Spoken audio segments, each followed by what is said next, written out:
L'actualité en continu vous est proposée. Et bien ravi de vous retrouver, chers auditeurs, sur votre nouvelle chaîne YouTube, 237 ActuNet. L'information de qualité sur cette chaîne est assurée par nos experts politologues et analystes politiques. Sans plus tarder, n'hésitez pas de vous abonner et surtout d'activer la cloche de notification pour être sûr d'être toujours informé des informations à la une dans le pays. Allez, si c'est fait, on peut commencer.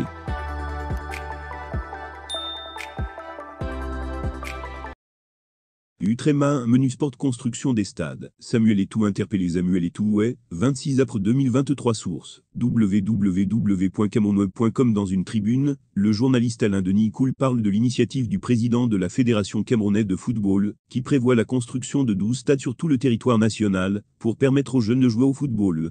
L'auteur félicite cette initiative, mais exprime également ses doutes quant à la capacité de la FECAFOOT à tenir cette promesse, car il y a eu plusieurs antécédents de grandes annonces sans action concrète.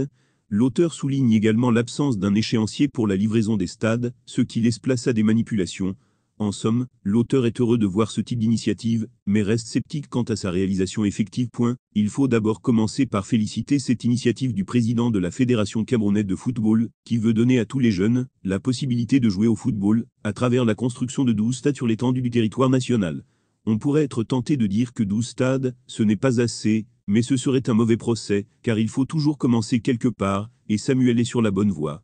En plus, il ne faut pas donner l'impression qu'il n'en existe pas quelques-uns déjà aujourd'hui.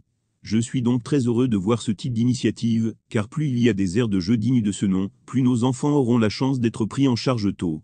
Et ce n'est que par là que passera le développement de notre football. Mais, quand j'ai fini de dire cela, j'ai aussi le droit d'être un peu sceptique quant à la capacité de cette équipe fédérale à tenir cette promesse. En réalité, s'il y a un domaine dans lequel notre fédération excelle actuellement, c'est dans les grandes annonces. Après, on pourra attendre des mois et des mois, sans que rien ne bouge. Inutile de rappeler par exemple que le siège de la FECAFOOT, dont les finitions ont été annoncées en janvier, n'a pas bougé d'un iota jusqu'à ce jour.